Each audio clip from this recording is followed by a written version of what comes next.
तो start the recording. सो कल minimum maximum के बारे में बात हुई थी। आज हम बात करेंगे हाउस रेंट अलाउंस वाले फॉर्मूला के लिए। तो हाउस रेंट अलाउंस का पहले तो हम जितना भी कॉन्टेक्स्ट है उसको समझ लेते हैं। कॉन्टेक्स्ट समझना ज़रूरी है क्योंकि हम कोई भी फॉर्मूला डिज़ाइन करते हैं तो उसमें ज़रूरी ये है कि वो रेलेवेंट होना चाहिए। अगर आपने फॉर्मूला डिज़ाइन किया और वो रेलेवेंट नहीं है तो फिर आपकी सारी करी हुई मेहनत बेकार है, राइट।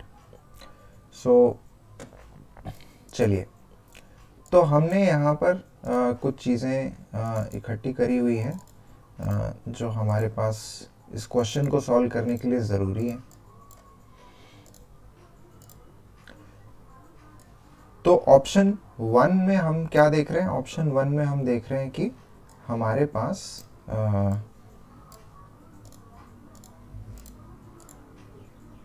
कंडीशन ये है कि अगर आपकी सैलरी 10,000 तक है तो 10% ऑफ बेसिक सैलरी मिलेगा, फिक्स्ड डीए कुछ भी नहीं मिल रहा है।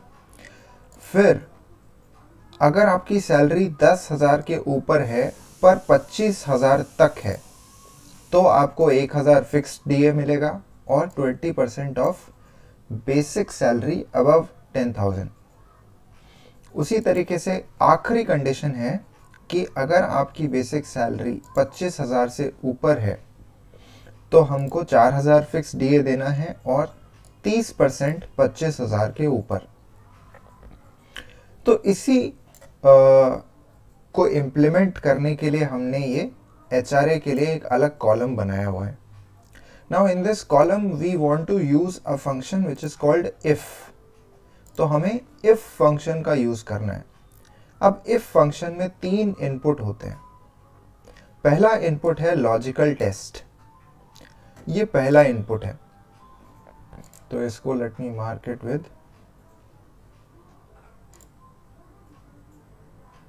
Suppose green.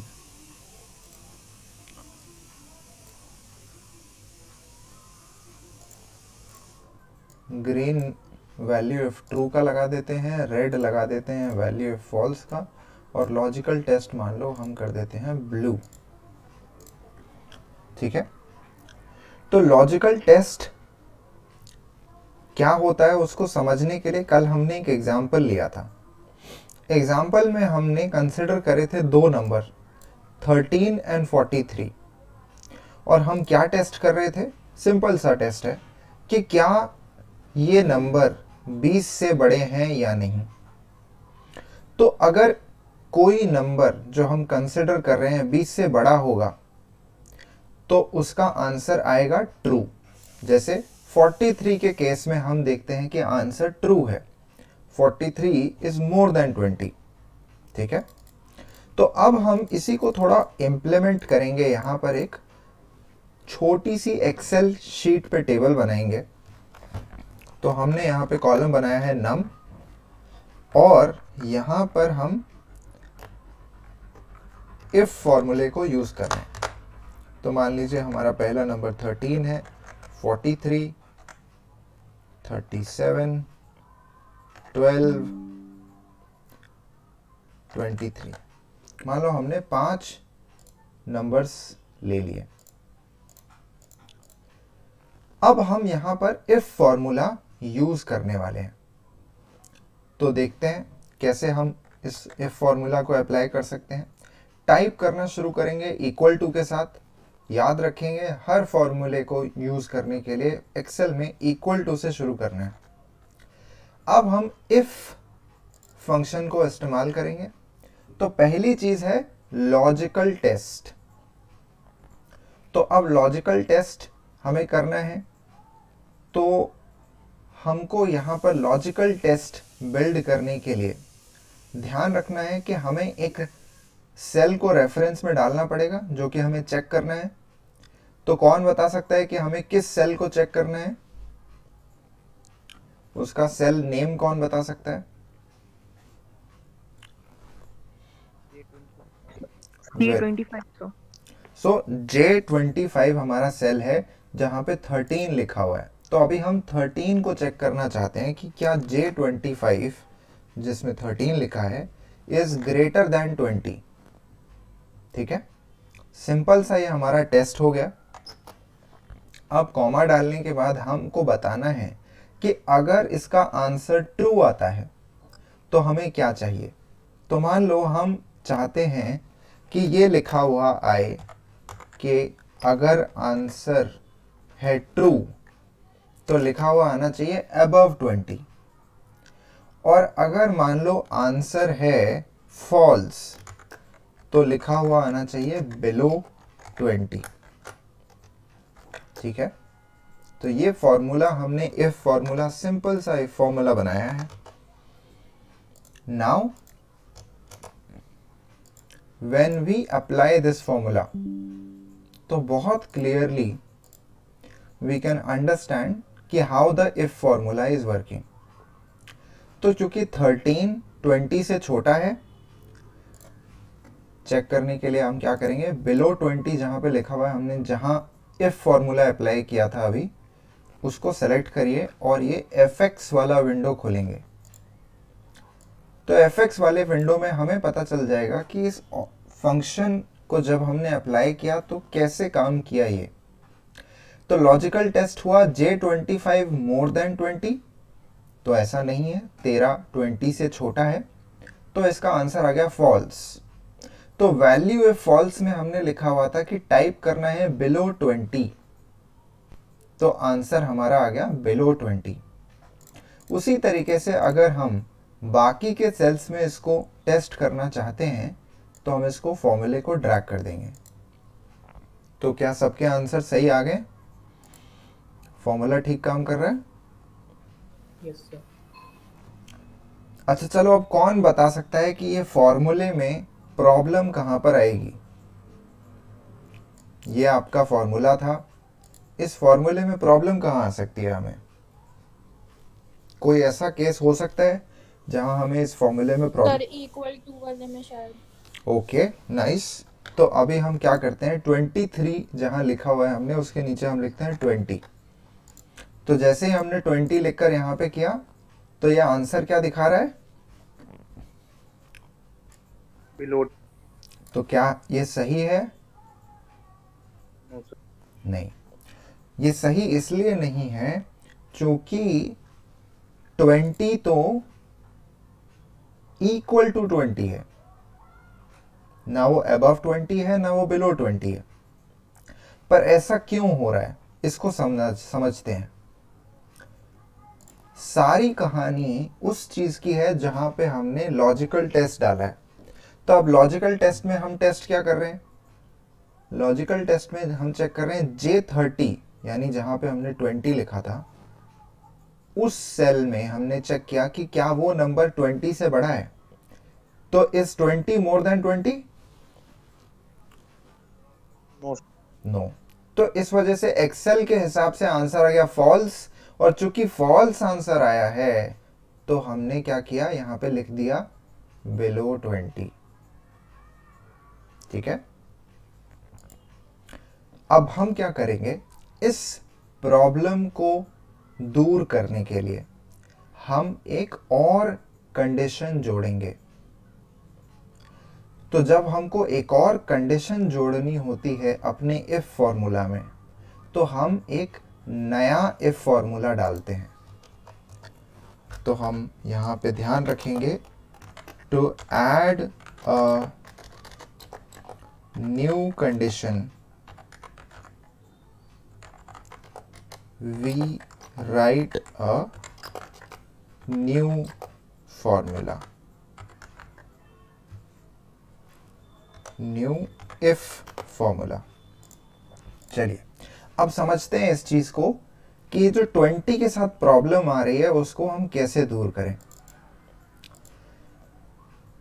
यहां तक तो हमारा फॉर्मूला ठीक है कि अगर J25 20 से बड़ा है तो लिख दो अबव 20। प्रॉब्लम शुरू होती है जब आंसर आ जाता है इक्वल टू 20, तो उसको हमें टेस्ट करना पड़ेगा। टेस्ट करने के लिए क्या करेंगे, यहां तक हमारा फॉर्मूला ठीक है, कि अगर J25 is more than 20 then right above 20। जहां से हमें प्रॉब्लम आ रही है वहां से हम नया इफ फॉर्मूला लिखते हैं। तो अब हमको प्रॉब्लम आ रही है यहाँ पे वैल्यू इफ फॉल्स, जो कि दो केस नजर आ रहे हैं। अगर नंबर जो है वो 20 है तो भी आंसर फॉल्स आ रहा है, और अगर नंबर 15 है, 18 है, 19 है तो भी आंसर फॉल्स आ रहा है। अब हमको दो आंसर चाहिए, 20 के लिए अलग चाहिए और 20 के नीचे जो नंबर है 19, 18, 15 एंड सो ऑन, उनके लिए आंसर चाहिए बिलो 20। ठीक है, तो हम यहां पर चेक करेंगे, एक नया इफ फॉर्मूला लिखना शुरू करेंगे। इफ, तो यहां पे अब हमें एक नया लॉजिकल टेस्ट डालना है। लॉजिकल टेस्ट क्या होगा, हम चेक करेंगे कि J25 इज इक्वल टू 20।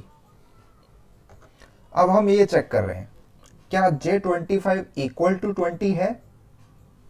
तो अगर ऐसा हो जाता है तो हम चाहते हैं कि एक्सेल लिखे वहां पर इक्वल टू 20। बाकी आपके फॉर्मूले में कोई चेंज करने की जरूरत नहीं है। अब चूंकि आपने दो इफ फॉर्मूले लगाए हैं, दो बार ब्रैकेट खुला है, तो आपको एंड में जाके दो ब्रैकेट्स लगाने होंगे ताकि दोनों इफ फॉर्मूला क्लोज हो जाएं। कॉपी कर लेता हूं मैं इसको, मैंने चार्ट में भी डाल देता हूं। अब जब मैं इस फॉर्मूले को अप्लाई करूंगा तो हम देखते हैं कि हमारी ये प्रॉब्लम करेक्ट हो गई है। जो आंसर 20 के लिए आना चाहिए वो काम कर रहा है, यानी 20 के डालने पर इक्वल टू 20 आता है।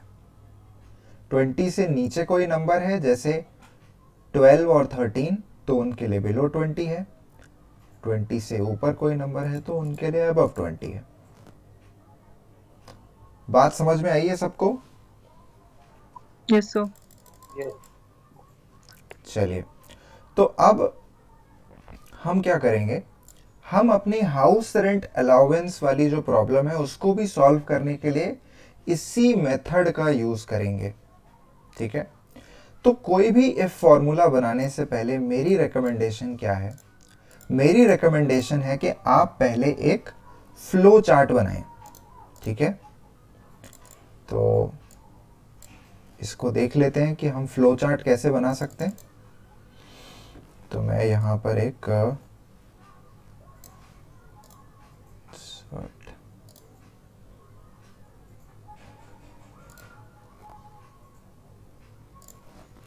एक सेकेंड,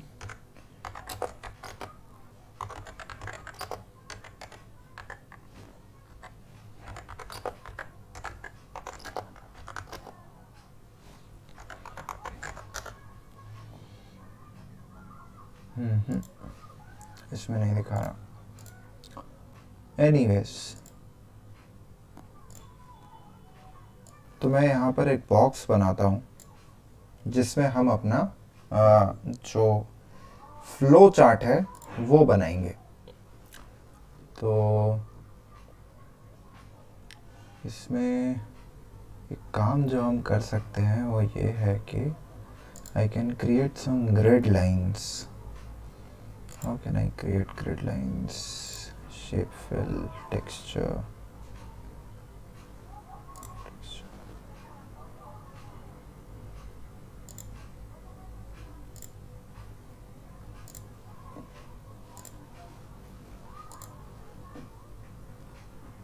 ठीक है, हाँ, this is fine.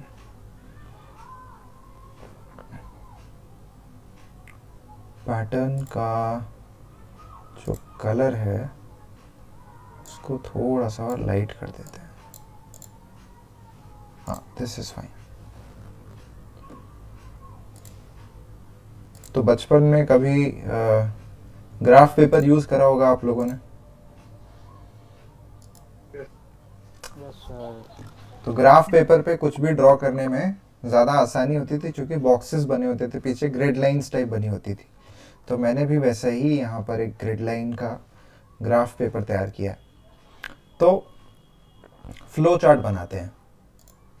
यहाँ पे हम टेक्स्ट बॉक्स का यूज करते हैं। No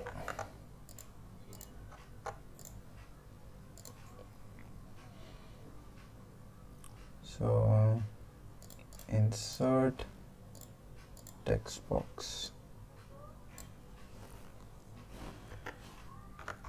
flow chart for HRA calculation।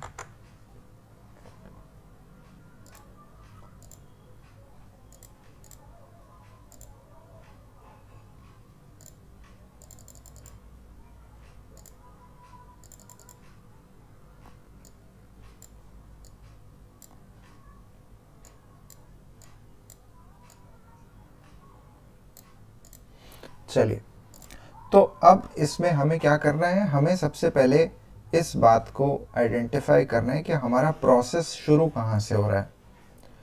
तो हमेशा प्रोसेस शुरू करने के लिए फ्लो चार्ट में हम एक ग्रीन बॉक्स से स्टार्ट करते हैं। तो यहाँ पे हम लिखेंगे स्टार्ट, इसका कलर कर देते हैं ग्रीन। तो ये हमारा स्टार्ट हो गया फ्लो चार्ट के प्रोसेस का। अब हमें सबसे पहली कंडीशन क्या टेस्ट करनी है अपने एचआरए वाले फॉर्मूला में। जैसे हमने यहाँ पर अपने 20 वाले एग्जाम्पल में चेक किया था कि क्या कोई नंबर 20 से बड़ा है, तो हमें एचआरए वाली सिचुएशन में, इस सिचुएशन में हमें क्या टेस्ट करना है, कौन बता सकता है?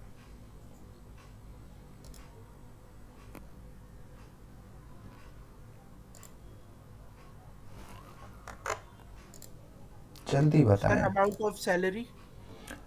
क्या टेस्ट करूं एग्जैक्टली मुझे बताओ। लॉजिकल टेस्ट में क्या लिखना है? जैसे लॉजिकल टेस्ट में हमने लास्ट टाइम लिखा था ना J25 मोर देन 20। सर HR received और rent paid। रेंट पेड कहाँ से आया?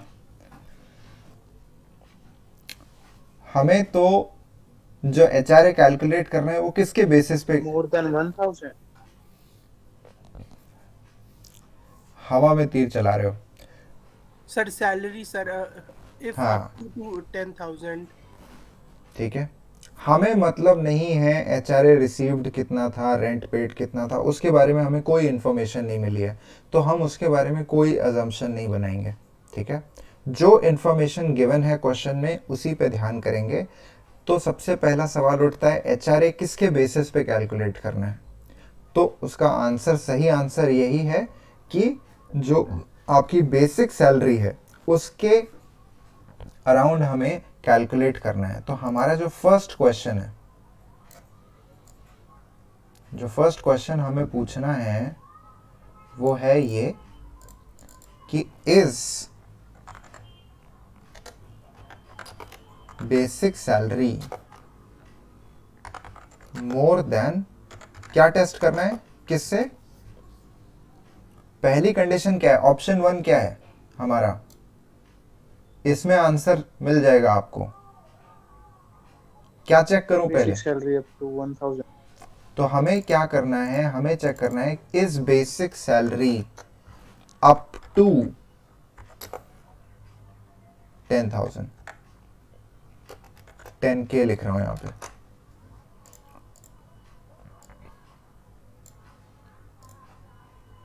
तो ये हमारा पहला क्वेश्चन हो गया। ठीक है, अब ध्यान देंगे इस बात पे, इसके दो आंसर हो सकते हैं। ठीक है, पहला आंसर क्या हो सकता है? पहला आंसर ये हो सकता है यस। तो अब हम मान लो कि एक ऐसा ही बॉक्स बनाते हैं, यहां लिखते हैं, और फिर एक और बॉक्स बनाते हैं, उसको हम यहां लिखते हैं। ठीक है, तो मान लो कि हमारा आंसर हुआ यस। तो या फिर ट्रू फॉल्स में बात करते हैं, आसान रहेगा। ट्रू, और इसमें हो गया हमारा फॉल्स।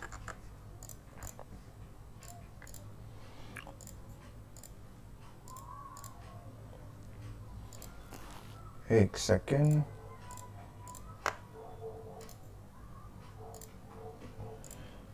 तो अगर हमारा आंसर ट्रू है तो हमको कितना HRA देना है? 10% of basic salary. 10. ठीक है, तो हम यहां पर एक और बॉक्स बनाते हैं।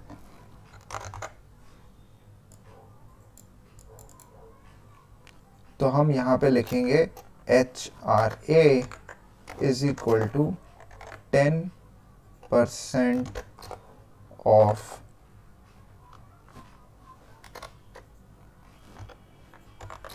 BS।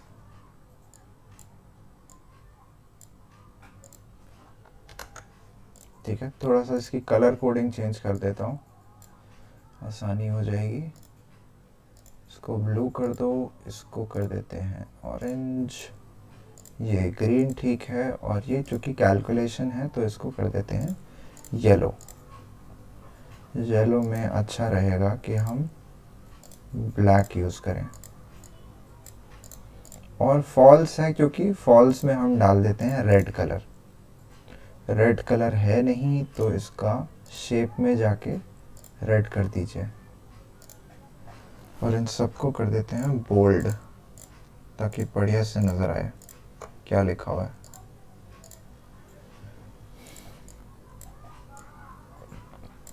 तो अब ज़रा इनकी, हमने एक प्रोसेस अभी तय किया है तो उसमें हमें प्रोसेस स्टार्ट करना है, फॉर्मूला स्टार्ट होगा।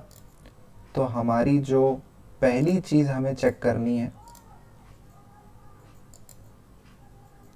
वो ये है कि हम पहले चेक करेंगे इज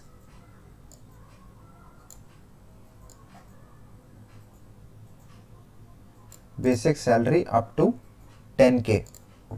अगर हमारा आंसर आ गया ट्रू तो हम क्या करेंगे, हम HRA के लिए जो हमें कैलकुलेशन करनी है वो हम बताएंगे होनी चाहिए 10% ऑफ बेसिक सैलरी।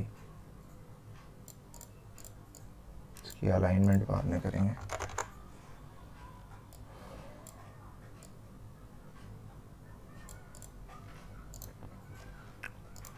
इन सब की ज़रा सॉरी विड्थ बढ़ा देते हैं ताकि ध्यान से नज़र आ जाए, और इनकी शेप की जो कलर है उसको ब्लैक कर देते हैं। ठीक है, तो अब हमने एक चीज़ चेक कर ली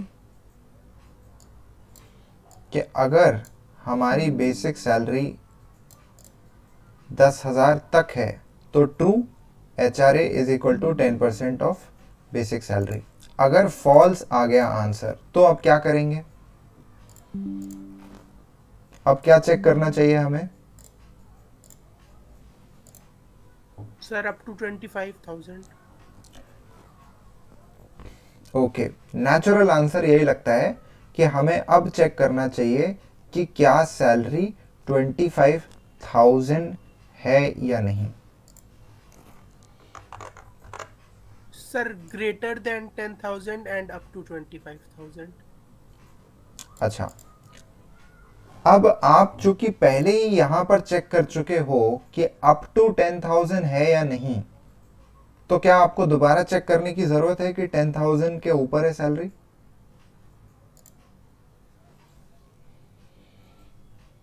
देखो यहां पर फॉल्स आने का मतलब क्या है? फॉल्स आने का मतलब यह है कि सैलरी, इसका मीनिंग यहां पे क्लियर कर लेते हैं थोड़ा। Yes, sir, समझ गए। फॉल्स आने का यहां पे मतलब है हमारा कि basic salary is more then 10K, तभी तो हमारा प्रोसेस यहां पहुंचेगा, नहीं तो है ना। Yes sir. चलिए, तो अब हमें ये तो पता चल गया है कि सैलरी 10,000 के ऊपर तो है। अब हमें ये चेक करना है क्या सैलरी 25,000 तक है या कहीं उसके ऊपर भी है? तो आप दोनों चीजें कर सकते हो, या तो आप आंसर पूछ सकते हो is BS up to 25K, ठीक है। नहीं तो आप ये भी कर सकते हो कि इज BS अबव 25K। दोनों अप्रोच काम करेंगे, ठीक है, क्योंकि हमको बस ये पता लगाना है कि ऑप्शन 1 तो देखो नहीं है, अब या तो ऑप्शन 2 पॉसिबल है या ऑप्शन 3 पॉसिबल है। तो उसके लिए एक भी चीज अगर हमने चेक कर ली तो हमें पता चल जाएगा दूसरे का आंसर क्या होगा। तो मान लो कि हम यहां पे चेक करते हैं is basic salary up to 25K। तो अब बताना मुझे कि हम कैसे इस आंसर को बना सकते हैं।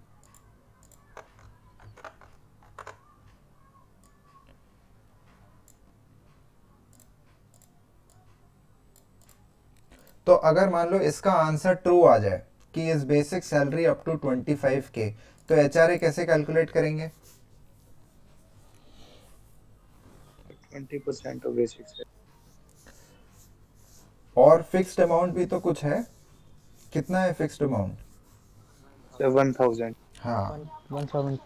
तो उसको नहीं भूलना है। 1,000 plus 20% of basic salary minus 10K।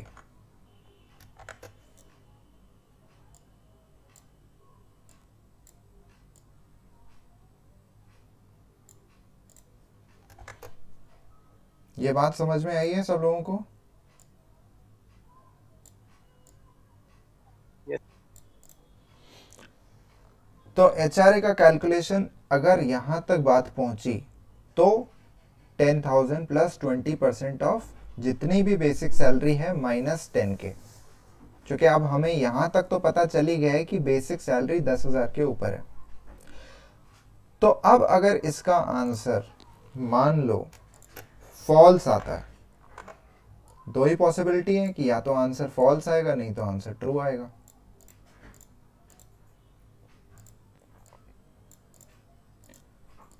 तो फॉल्स आएगा तो क्या करेंगे अब?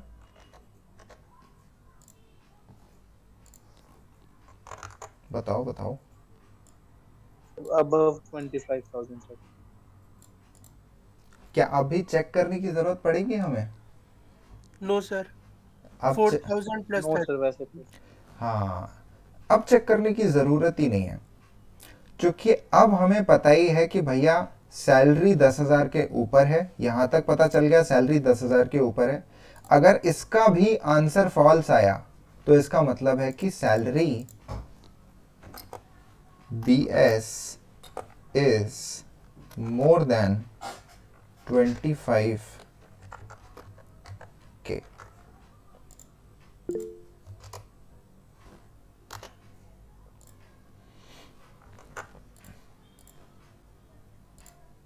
हाँ कनिका बताओ,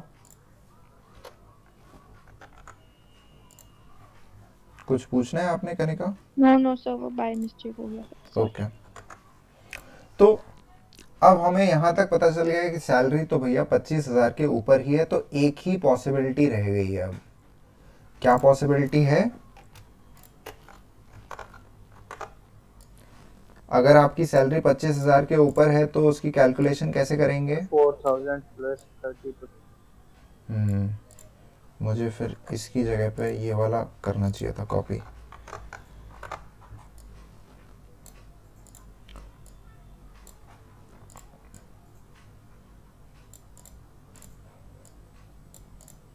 तो अब यहाँ पे हम HRA का कैलकुलेशन इजीली कर सकते हैं। 4,000 plus 30% of BS minus 25K।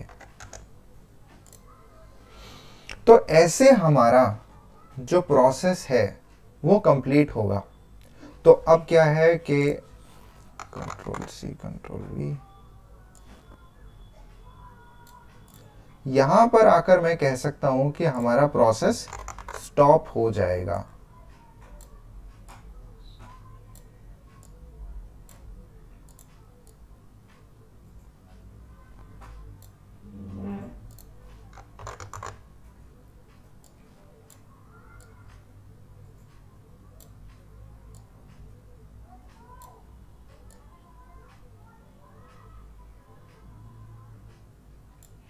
तो यहाँ पे मैं क्या लिख दूंगा, यहाँ पे मैं लिख दूंगा स्टॉप। तो ऐसे हम अपने इफ फॉर्मूला को डिजाइन कर सकते हैं। तो अब हमें कौन कौन बता सकता है कितनी बार इफ फॉर्मूला लगाना पड़ रहा है इस पूरे प्रोसेस में?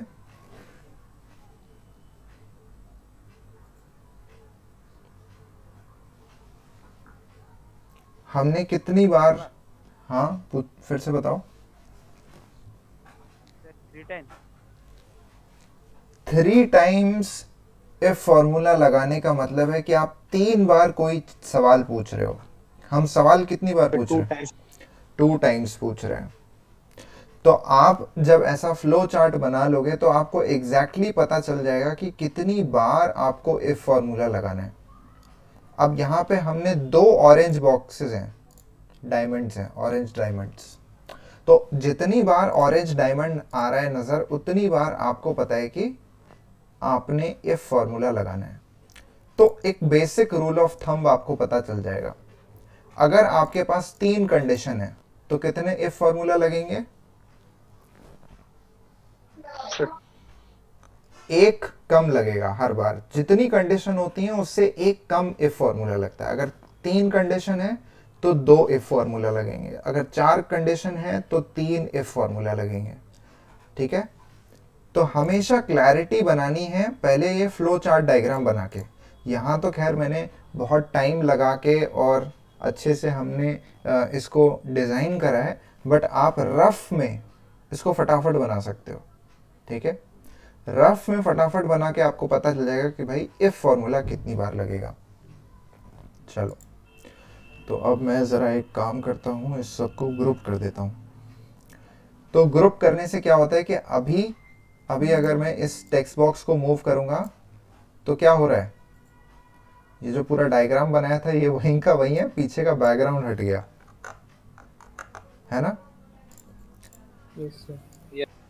तो ये प्रॉब्लम कभी कभार आई होगी आप लोगों को यूज़ करने में कि हमने डायग्राम तो बनाया बट अब सारे के सारे पार्ट्स अलग अलग हैं। तो हमें क्या करना पड़ता है, हमको इसको एक साथ ग्रुप करना पड़ता है। किसी को पता है ग्रुप कैसे करते हैं?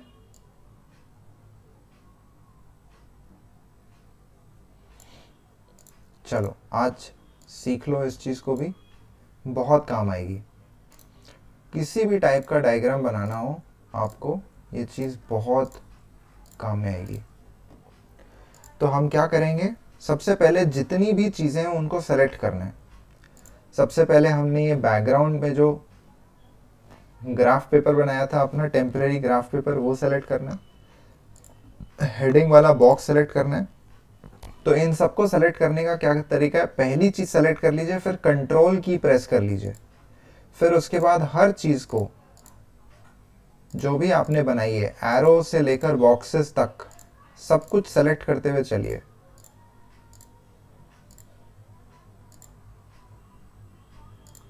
सर सबको इंडिविजुअल सेलेक्ट करना पड़ेगा? हाँ जी, सबको इंडिविजुअली सेलेक्ट करना पड़ेगा। तो लाइक कंट्रोल ए दबा के हम कर सकते हैं। कंट्रोल ए दबा के करोगे तो शीट में जो कुछ भी है सब सेलेक्ट हो जाएगा। जो इससे बाहर आपने जो ये टेबल सेल वगैरह बनाए हैं सब सेलेक्ट हो जाएंगे। तो अगर आपको इस पूरे को ग्रुप करना है तो पहले इंडिविजुअली सबको सेलेक्ट करना पड़ेगा।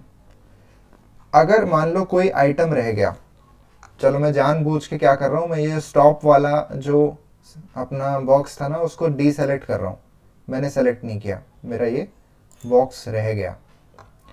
मैं क्या करूँगा, राइट क्लिक करके यहाँ पे ऑप्शन आता है, एक ग्रुप का ऑप्शन आता है, तो ग्रुप कर दिया मैंने।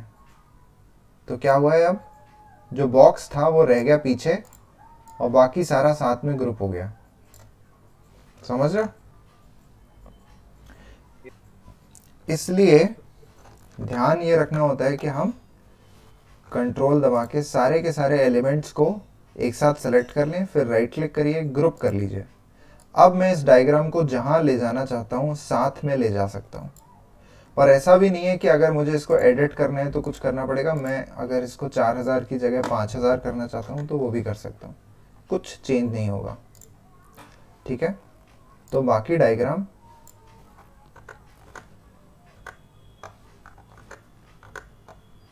यहाँ पे हमारे पास बना हुआ है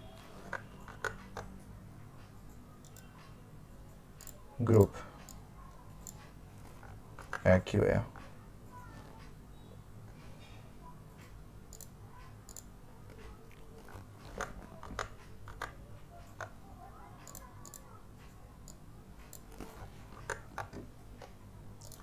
ग्रुपिंग गड़बड़ हो ही लगता है फिर से। Control, sorry I am doing it again.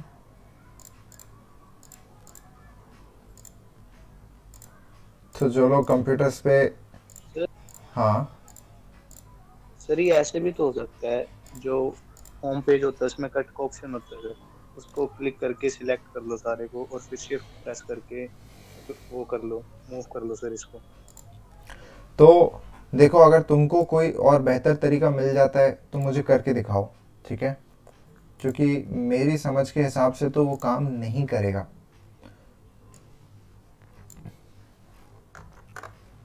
तो सर अब हम पेंट में करके रहा ऐसा।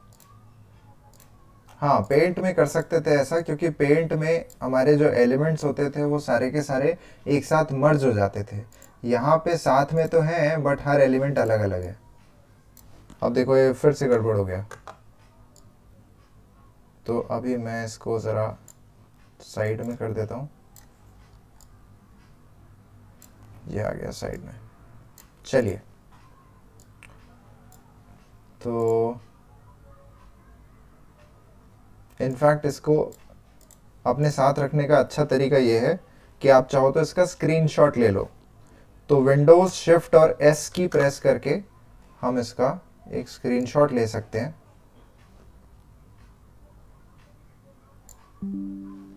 ये आ गया। तो अब मैं इसको यहाँ पे पेस्ट कर लेता हूँ। तो ये मैं अपने साथ रख सकता हूँ इसे। चलिए, हमारा स्क्रीनशॉट हमारे साथ में है। अब काम को आगे बढ़ाते हैं। अब हमको ये अपना जो इफ फॉर्मूला लिखना है उसे लिखना शुरू करते हैं। चलिए, सो हम स्टार्ट करेंगे। थोड़ा सा इसको और जूम टू सिलेक्शन करते हैं। ठीक है, सारी इंफॉर्मेशन आपके इस डायग्राम में अवेलेबल है, आपको बस फॉर्मूला लिखना शुरू करना है। तो पहला हमने इक्वल टू से शुरू किया, इफ फॉर्मूला। पहली चीज क्या टेस्ट करेंगे? लॉजिकल टेस्ट क्या होना चाहिए?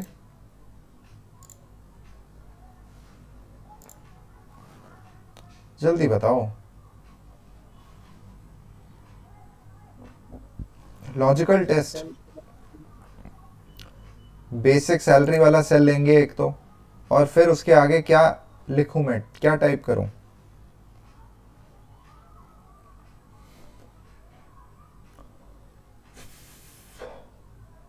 इतनी देर लगाओगे तो मुझे क्या चेक करना है? पहला क्वेश्चन क्या है? इज बी एस और बेसिक सैलरी अप टू 10। हाँ, तो अप टू 10,000 चेक करने के लिए मैं क्या क्या करूं, क्या टाइप करूं? above than 10,000। अबव 10,000, हाँ ये भी अच्छा काम है, ये हम कर सकते हैं। और क्या हो सकता है? अगर मुझे अप टू चेक करना है, ये तो आपने अबव का आंसर बता दिया। अगर मुझे अप टू चेक करना है तो मैं क्या करूं? लेस देन इक्वल टू का साइन देखा है आपने? तो हम उसको भी यहाँ पे एक्सेल में इंप्लीमेंट कर सकते हैं। वहां पे लिखते टाइम तो हम लेस देन इक्वल टू साथ में लिख देते थे, है ना? तो हम यहाँ एक्सेल में दो साइन को एक साथ यूज कर सकते हैं। तो हम चेक कर सकते हैं लेस देन इक्वल टू, ऐसा साइन अगर बना दोगे तो इसका मतलब है लेस देन इक्वल टू। तो अब लेस देन इक्वल टू के आगे क्या लिखना है? 10,000। वेरी गुड, 10,000 आ गया। अगर वैल्यू इफ ट्रू है, मान लो इसका आंसर ट्रू आ जाता है, तो मुझे क्या करना चाहिए? क्या कैलकुलेशन करूं? 10% हो बेसिक। 10% को कैसे लिखेंगे एक्सेल में? सर 0.1। 0.1। Very good. 0.1 के बाद क्या साइन लगाना है? सर वो स्टार। स्टार, और फिर उसके बाद बेसिक सैलरी वाला जो सेल है उसको रेफरेंस में डाल देंगे। तो जी हो गया हमारा, एक काम हो गया। इफ फॉर्मूला पहला वाला हमने लिख लिया, अब दूसरा वाला लिखना है। तो अब चूंकि वैल्यू इफ फॉल्स वाले में दो पॉसिबिलिटीज हैं, ऐसा भी हो सकता है कि सैलरी 25,000 के ऊपर हो और ऐसा भी हो सकता है कि सैलरी 25,000 तक हो। तो हमको अब दूसरा इफ फॉर्मूला लिखना है। तो हम दूसरा इफ फॉर्मूला टाइप करना शुरू करते हैं। चलो जी, लॉजिकल टेस्ट बताओ क्या होगा। एक तो बेसिक सैलरी का सेल आ गया, अब क्या करना है। हमने क्वेश्चन क्या पूछा था? Sir less than equal to 25। Very good. तो लेस देन इक्वल टू 25,000 लिखेंगे। हम चेक कर रहे हैं इस बेसिक सैलरी अप टू 25,000। तो अगर इसका आंसर ट्रू आ जाता है तो मुझे क्या करना है? Sir 10,000 plus 20%. 1000 प्लस 1000 प्लस, अब 20% को 0.2 लिख देंगे। स्टार किससे मल्टीप्लाई करना है? Basic salary minus 10। हाँ, तो अब देखो थोड़ा बोर्ड में इसका रूल किसी को याद है? बोर्ड में इसका रूल बहुत पहले पढ़ा होगा, BODMA। पहले ब्रैकेट, फिर ऑफ, फिर हाँ। डिवाइड, फिर मल्टीप्लाई, एडिशन। ठीक है, तो अभी क्या है कि अगर मैं 0.2 के बगल में सीधा सीधा लिख देता हूं बेसिक सैलरी माइनस 25,000, तो आप समझ रहे हो ना गड़बड़ कहाँ होगी। ये क्या करेगा, 0.2 को पहले इसके साथ मल्टीप्लाई कर देगा और फिर 25,000 से माइनस करेगा, है ना। तो वो गलत कैलकुलेशन हो जाएगी। तो हम क्या करेंगे, हम C13 यानी बेसिक सैलरी माइनस, अच्छा यहाँ 10,000 आएगा, 10,000 माइनस 10,000 को ब्रैकेट में डालेंगे। ठीक है, चलो वैल्यू इफ ट्रू हो गया। वैल्यू इफ फॉल्स में क्या लिखेंगे? So 4,000 plus 30% of basic salary minus 25%. Nice. तो हम पहले तो इसी को कॉपी कर लेते हैं। अब 1000 की जगह 4000 बनाना है, 0.2 की जगह 0.3 लिखना है। C13 वैसा का वैसा ही रहेगा और 10,000 की जगह 25,000 आ जाएगा। ठीक है, अब ध्यान ये रखना है दोनों ब्रैकेट को क्लोज करना है। अब थोड़ा ध्यान से स्क्रीन की तरफ देखना, सिर्फ इसी एरिया में कंसंट्रेट करना। तो जब भी मैं ब्रैकेट एक डालता हूं, फिर से देख लो तो क्या होता है। हालांकि स्क्रीन में मुझे पता नहीं आप लोगों को नजर आ रहा है या नहीं। जब भी मैं एक एंड वाला ब्रैकेट डालता हूं तो जहां से ओरिजिनली ब्रैकेट शुरू हो रहा है तो वो ब्रैकेट एक बार ब्लिंक करता है, देखा। हाँ, तो इससे आपको पता चल जाएगा कि आपने ब्रैकेट क्लोज करा या नहीं करा।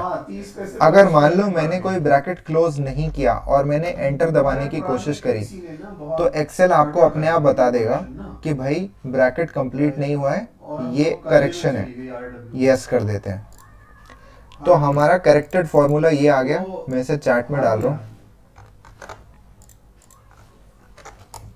नहीं फालतू खर्च किए और मैनेजमेंट सही। अब हम इस फॉर्मूले को सीधा सीधा ड्रैग कर सकते हैं और सारी की सारी HRA कैलकुलेट हो जाएगी। नहीं वो हम लोग जो है ना ऐसा अपनी तो तरफ सब से लोगों को कोशिश बात करें समझ कि में आई है? वो कर्जा उतर जाए और मेंटेनेंस जो है ना फिर बाद में कम हो जाएगी। ठीक है, गुड। तो ऐसे हम एक इफ फॉर्मूला को अप्लाई करते हैं। ठीक है, अब इस एक्सेल शीट में 2-3 काम और हमें करने हैं, उसके बारे में हम कल डिस्कस करते हैं। कल की क्लास में हम इस पूरे के पूरे केस को कंप्लीट कर देंगे। आज हमने सारा टाइम जो लगाया है वो लगाया है इफ फॉर्मूला को समझने में। एंड ट्रस्ट मी, अगर आपको इफ फॉर्मूला अच्छे से समझ में आ जाए कैसे अप्लाई करते हैं तो आप एक्सेल में काफ़ी सारा काम बिना किसी असिस्टेंस के कंप्लीट कर सकते हो। बहुत पावरफुल फॉर्मूला है इफ फंक्शन जो है। So on that note let us and this class. और इसकी जो वीडियो है वो मैं कोशिश करता हूँ आज शाम में ही आपको यूट्यूब पे मिल जाएगी। मैंने प्लेलिस्ट का लिंक डाल दिया है, और कहीं पे भी प्रॉब्लम्स आए, कहीं पे भी इशू आए तो मैसेज करिए, बातचीत करते हैं। और किसी को भी एक्स्ट्रा टाइम की ज़रूरत हो क्लास के अलावा तो मैं क्लास को थोड़ा जल्दी भी स्टार्ट कर सकता हूँ इफ़ समबडी नीड्स असिस्टेंस। ठीक है, so that is it from my side. See you guys tomorrow. Thank you, sir. Thank Okay. Bye, sir. Bye bye.